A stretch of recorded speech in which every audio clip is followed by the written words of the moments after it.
episode of RSVP with Dr. Tess here in the Philippines. Let me just tell you, the interview you're about to see is by far the most important interview I have ever done in my whole life.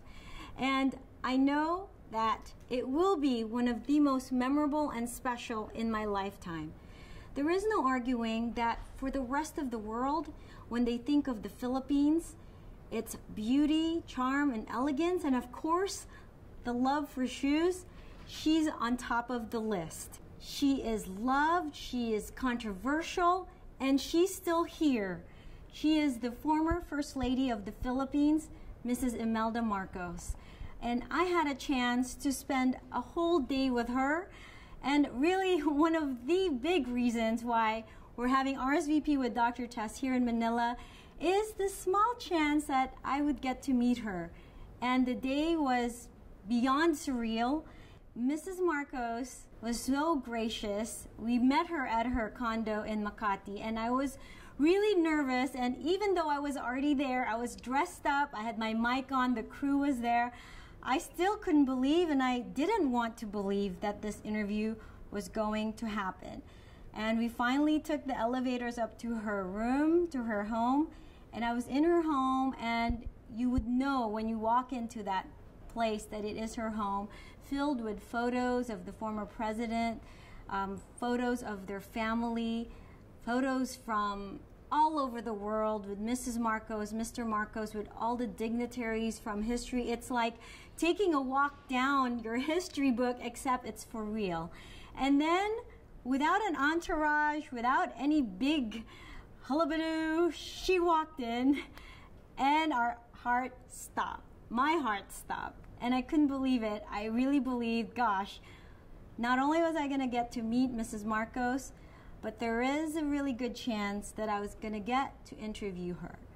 Mrs. Marcos did not want to start right away with the interview, although everything was set up. She wanted to talk to us, talk to me, to Mike, to RD, Phil, and really first explain the vantage point from where she was coming from.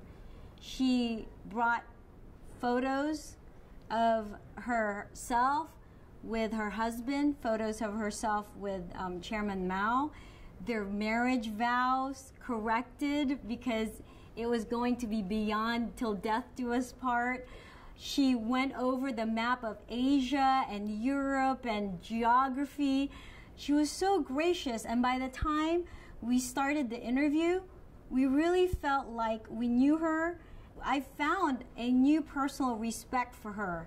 We were so excited about this interview, or even the prospects of this interview, that everyone I told, from my relatives to my friends to my American friends who love shoes and love fashion, they all knew Imelda. Before coming to the Philippines, we went to Korea. My husband's Korean relatives spoke no English, and when the interpreter told them that I was going to interview Imelda, they were excited.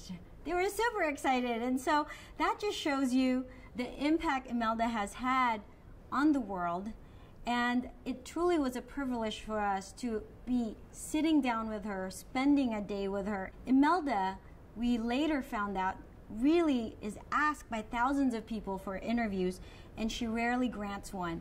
And we actually asked her why she decided to grant us the interview, and she said she liked our question and she liked RSVP, and after talking to us and also getting to know us during the time before the formal interview, she felt very comfortable with us.